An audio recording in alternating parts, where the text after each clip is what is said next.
कनिका ने आंखें खोली तो सिर दर्द से फटा जा रहा था। एक क्षण के लिए तो सब कुछ धुंधला सा लगा, मानो कोई डरावना सपना देख रही हो। उसने कराहते हुए इधर उधर देखने की कोशिश की थी। मालती, ओ मालती, उसने बेहद कमजोर स्वर में अपनी नौकरानी को पुकारा, लेकिन उसकी पुकार छत और दरवाजों से टकराकर लौट आई। कहाँ मर गई, कहते हुए नविका ने सारी शक्ति जुटाकर उठने का यत्न किया। तभी खून में लथपथ अपने हाथ को देखकर उसे झटका सा लगा और वो सिरदर्द भूलकर खून खून चिल्लाती हुई दरवाजे की ओर भागी थी।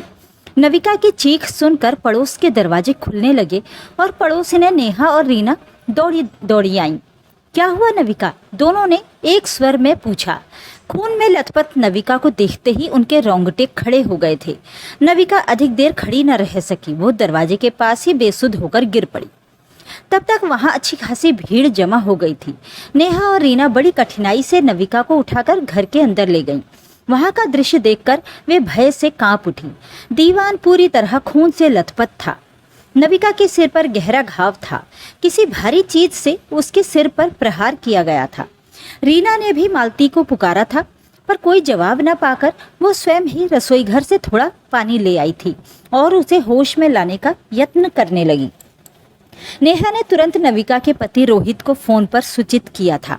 अन्य पड़ोसियों ने पुलिस को सूचना दे दी थी। सभी इस घटना पर आश्चर्य जाहिर कर रहे थे।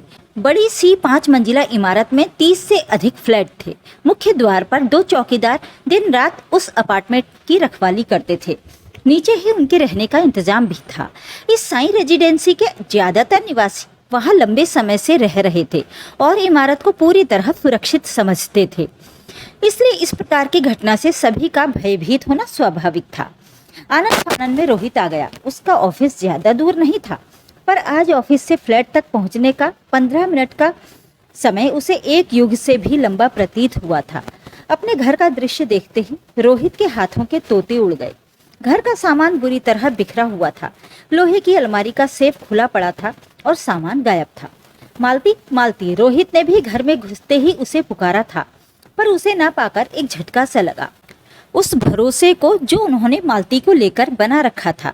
मालती को नविका और रोहित ने नौकरानी समझा ही नहीं था। वो घर का काम करने के साथ ही नविका की सहेली भी बन बैठी थी।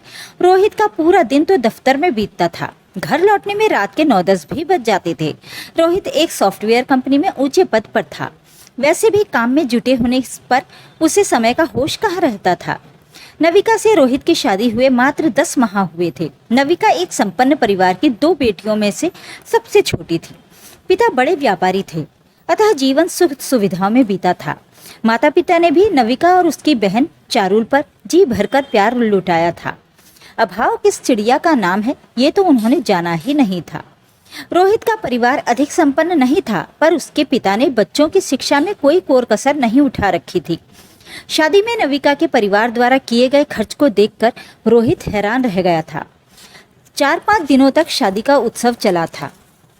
3 अलग अलग स्थानों पर रस्में निभाई गई थीं। उस शानो शौकत को देखकर मित्र और संबंधी दंग रह गए थे, पर सबसे अधिक प्रभावित हुआ था रोहित। उसने अपने परिवार में धन की फिजूल खर्ची कभी नहीं देखी थी। जहां जितना जरूरी हो उतना ही खर्च किया जाता था, वो भी मोल तोल के बाद। सुंदर चुस्त दुरुस्त नविका गजब की मिलनसार थी। 10 माह में ही उसने इतने मित्र बना लिए थे जितने रोहित पिछले 5 सालों में नहीं बना सका था। अब दिन रात मित्रों का आना जाना लगा रहता। माता पिता ने उपहार में नविका को घरेलू साजो सामान के साथ एक बड़ी सी कार भी दी थी। रोहित कार्यालय आने जाने के लिए अपनी पुरानी कार का ही इस्तेमाल करता था। नविका अपनी मित्र मंडली के साथ घूमने फिरने के लिए अपनी नई कार का प्रयोग करती थी। मायके में कभी तिनका उठाकर इधर उधर ना करने वाली नविका ने मित्रों के स्वागत सत्कार के लिए इस फ्लैट में आते ही 3 नौकरानियों का इंतजाम किया था। घर की सफाई और बर्तन मांजने वाली अधेड़ उम्र की दमयंती साई रेजिडेंसी से कुछ दूरी पर झोपड़ी में रहती थी। कपड़े धोने और प्रेस करने वाली राजो सड़क पार बने नए उपनगर में रहती थी। मालती को नविका ने रहने के लिए निचली मंजिल पर कमरा दे रखा था। वो भोजन बनाने, मित्रों का स्वागत सत्कार करने के साथ ही उसके साथ खरीदारी करने, सिनेमा देखने जाती थी। 4-5 माह में ही मालती कुछ इस तरह नविका की विश्वास पात्र बन बैठी थी कि उसके गहने संभालने, दूध, समाचार पत्र आदि का हिसाब किताब करने जैसे काम भी वो करने लगी थी। कुछ दिनों के लिए रोहित के माता पिता बेटे की गृहस्थी को करीब से देखने की इच्छा लिए आए थे और नौकरों का एक छत्र साम्राज्य देखकर दंग रह गए थे। उसकी माँ ने दबी जबान में रोहित को समझाया भी था, बेटा 2 लोगों के लिए 3 नौकर, तुम्हारी पत्नी तो तुम्हारा सारा वेतन इसी तरह उड़ा देगी। अभी से बचत करने की सोचो, नहीं तो बाद में कुछ भी हाथ नहीं लगेगा। माँ, नविका हम जैसे मध्यम परिवार से नहीं है, उसके यहाँ तो नौकरों की फौज रखना साधारण सी बात है। हम उससे ये आशा तो नहीं कर सकते कि वो बर्तन मांजने और घर की सफाई करने जैसे काम भी अपने हाथों से करेगी। रोहित ने उत्तर दिया था, कपड़े धोने के लिए मशीन है बेटे, माँ बोली। साफ सफाई के लिए आने वाली दमयंती भी ठीक है, पर दिन भर घर में रहने वाली मालती मुझे फूटी आंखों नहीं भाती। कपड़े, गहने, रुपए, पैसे आदि की जानकारी भी उसे है। किसी तीसरे को इस तरह अपने घर के भेद देना ठीक नहीं है। उसकी आंखें मैंने देखी हैं, घूर कर देखती है सब कुछ। काम रसोई घर में करती है, पर उसकी नज़रें पूरे घर पर रहती हैं। मुझे तो तुम्हारी और नविका की सुरक्षा को लेकर चिंता होने लगी है। माँ, ये चिंता करनी छोड़ो, चलो कहीं घूमने चलते हैं। मालती 6 माह से यहाँ काम कर रही है, पर कभी एक पैसे का नुकसान नहीं हुआ। नविका को तो उस पर अपनों से भी अधिक विश्वास है। रोहित ने बोझिल हो आए वातावरण को हल्का करने का प्रयत्न किया था।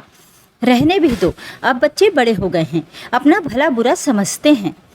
हम 2-4 दिनों के लिए घूमने आए हैं, तुम क्यों व्यर्थ ही अपना मन खराब करती हो। रोहित के पिताजी ने बात का रुख मोड़ने का प्रयत्न किया था। क्या हुआ, सब ऐसे गुमसुम क्यों बैठे हैं। तभी नविका वहाँ आ गई थी।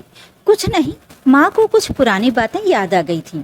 रोहित हंसा था, बातें बाद में होती रहेंगी, हम लोग तो पिकनिक पर जाने वाले थे, चलिए ना, देर हो जाएगी। नविका ने कुछ ऐसे स्वर में विनती की थी कि सब हंस पड़े थे। मालती ने चटपट खाना तैयार कर दिया था, थर्मस में चाय भर दी थी, पर जब नविका ने मालती से भी साथ चलने को कहा तो रोहित ने मना कर दिया था। माँ पापा को अच्छा नहीं लगेगा, उन्हें परिवार के सदस्यों के बीच गैरों की उपस्थिति रास नहीं आती, रोहित ने समझाया था। मैंने सोचा था कि वहाँ कुछ काम करना होगा तो मालती कर देगी। ऐसा क्या काम पड़ेगा, फिर मैं हूँ ना, सब संभाल लूँगा। सच तो ये था कि खुद रोहित को भी परिवार में मालती की उपस्थिति हर समय खटकती थी, पर कुछ कहकर नविका को आहत नहीं करना चाहता था। रोहित के माता पिता कुछ दिन रहकर चले गए थे, पर रोहित की नीतू बुआ, जो उसी शहर के एक कॉलेज में लेक्चरर थीं, दशहरे की छुट्टियों में अचानक आ धमकी थीं। चूंकि रोहित घर में सबसे छोटा था, इस कारण वो बुआ का विशेष लाडला था।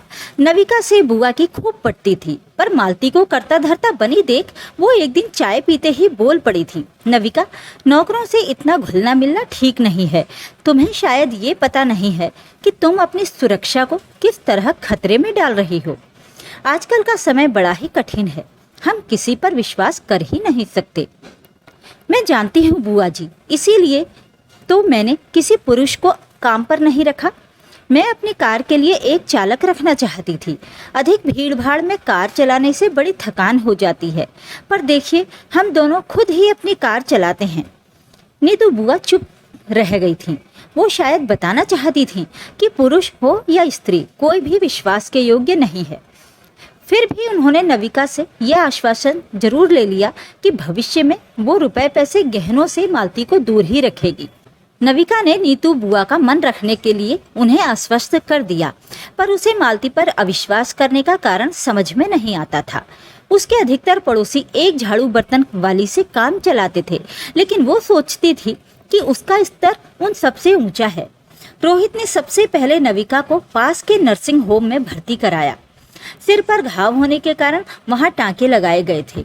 नेहा और रीना ने नविका के पास रहने का आश्वासन दिया तो रोहित घर आ गया था, और आते ही उसने अपने और नविका के माता पिता को सूचित कर दिया।